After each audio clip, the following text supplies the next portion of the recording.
Muslim women are oppressed by their husbands. I'm sure you've heard that before.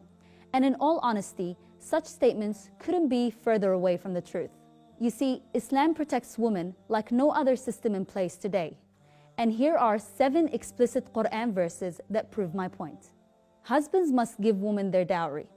Unlike the traditional understanding of a marriage dowry, whereby a woman must give her husband a bridal gift of value upon marriage, Islam reverses that concept, whereby it is the husband who must pay his wife whatever sum of money she requests. Not only is a man obliged by law to give his bride-to-be this dowry, but the Quran also states he must do so graciously without expressing any dissent. A woman must not be restricted from her wealth. Upon receiving her dowry, the husband is also prohibited from touching this wealth entirely.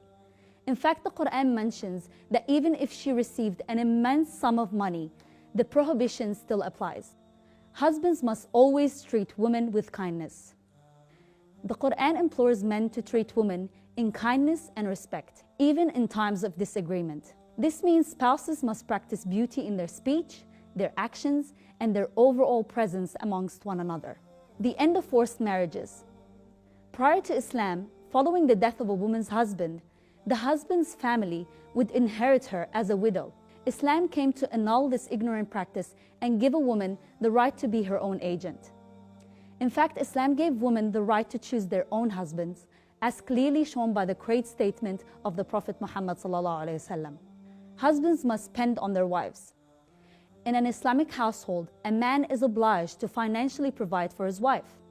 He is responsible to provide her food, clothing, shelter, medicine, and all necessities to the best of his ability.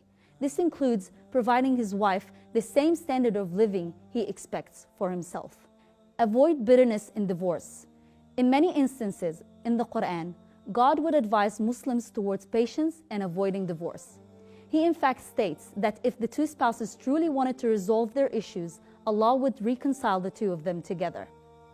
Nevertheless, if divorce does happen, Allah advises both spouses to do so in a manner that is both righteous and honorable, void of all hardship and conflict.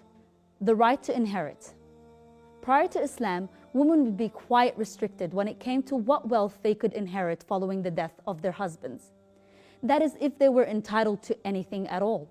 Islam came to set in place certain regulations that would ensure a woman would secure a select sum of money following the death of her husband. The amount a woman receives would of course vary according to different circumstances. So while yes, some Muslim women, like all other women, may be oppressed in their homes, clearly it has little to do with Islam and more to do with our lack of Islam.